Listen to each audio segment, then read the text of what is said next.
I endeavored to crush these fears and to fortify myself for the trial which, in a few months, I resolved to undergo. And sometimes I allowed my thoughts, unchecked by reason, to ramble in the fields of paradise, and dared to fancy amiable and lovely creatures sympathizing with my feelings and cheering my gloom.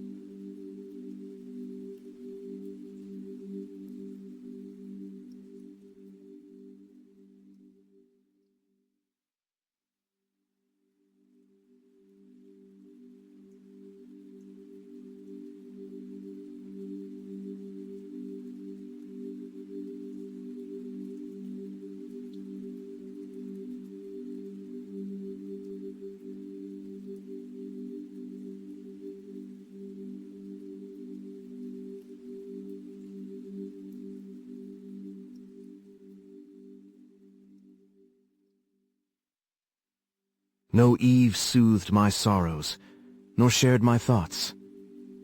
I was alone. I remembered Adam's supplication to his Creator. But where was mine? He had abandoned me, and in the bitterness of my heart, I cursed him. Autumn passed thus. I saw, with surprise and grief, the leaves decay and fall, and nature again assume the barren and bleak appearance it had worn when I first beheld the woods and the lovely moon. Yet I did not heed the bleakness of the weather. I was better fitted by my conformation for the endurance of cold than heat.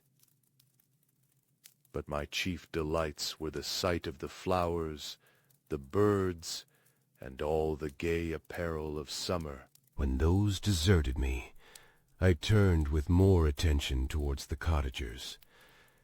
Their happiness was not decreased by the absence of summer. They loved and sympathized with one another, and their joys, depending on each other, were not interrupted by the casualties that took place around them. The more I saw of them, the greater became my desire to claim their protection and kindness. My heart yearned to be known and loved by these amiable creatures. To see their sweet looks directed towards me with affection was the utmost limit of my ambition. I dared not think that they would turn them from me with disdain and horror. The poor that stopped at their door were never driven away. I asked, it is true, for greater treasures than a little food or rest. I required kindness and sympathy. But I did not believe myself utterly unworthy of it. The winter advanced, and an entire revolution of the seasons had taken place since I awoke into life. My attention at this time was solely directed towards my plan of introducing myself into the cottage of my protectors. I revolved many projects, but that on which I finally fixed was to enter the dwelling when the blind old man should be alone. I had sagacity enough to discover that the unnatural hideousness of my person was the chief object of horror with those who had formerly beheld me.